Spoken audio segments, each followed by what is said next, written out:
Today we're going to talk about maximal flow volume loop. I'm Sierra. I'm Vanessa. Let's get started. So we've already drawn out the graph here. This y-axis is going to represent flow, which is measured in liters per second.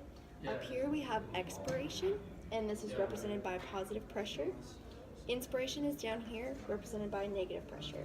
And then on the x-axis we have volume of the lungs, which is represented or measured by liters. So we've already put up here, we have residual volume, total lung capacity. So if we have a patient and we ask them to maximally inspire, they're going to go from residual volume all the way to total lung capacity.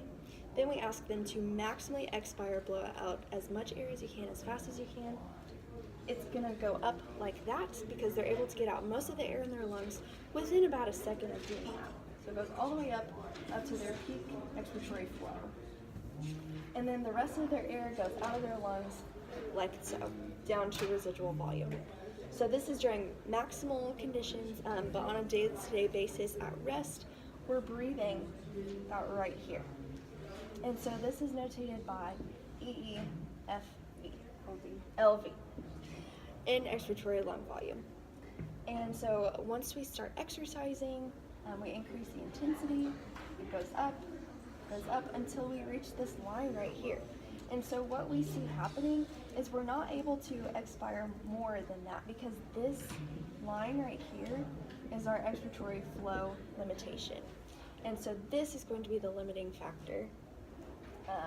And so what we see our bodies doing during exercise is they're going to shift this whole thing to the left. So now we're breathing over here. So we're breathing at a higher lung volume, but now we're able to increase the volume a lot more before we reach this expiratory flow limitation. And then breathing at a higher lung volume is good because then, like Sierra said, you won't reach this expiratory flow limitation faster, but you will sacrifice compliance as a consequence of that. So that's in healthy individuals. We're going to take a look at what happens to COPD patients.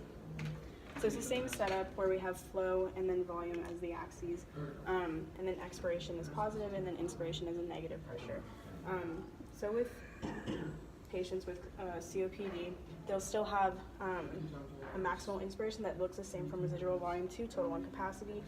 And then when we ask them to maximally expire, they still have their peak expiratory flow. However, the rest of the air in their lungs when they expire, the curve now looks like this. So even though they'll still have this expiratory lung volume, when they do anything such as simply walking up the steps or anything like that, they're going to reach this line a lot faster, which is the expiratory flow limitation. So in a sense, they're still going to do the same thing as a healthy patient just because they're going to want to breathe at a higher lung volume, but you're still sacrificing compliance for that. And over time, because COPD patients tend to breathe at a higher lung volume, the lung becomes hyperinflated, and so that's why people with COPD tend to be barrel-chested. And we also see dyspnea, so it's really hard for them to breathe. It's very laboring for them. So those are the consequences of COPD. And expiratory flow volume loops. Bye.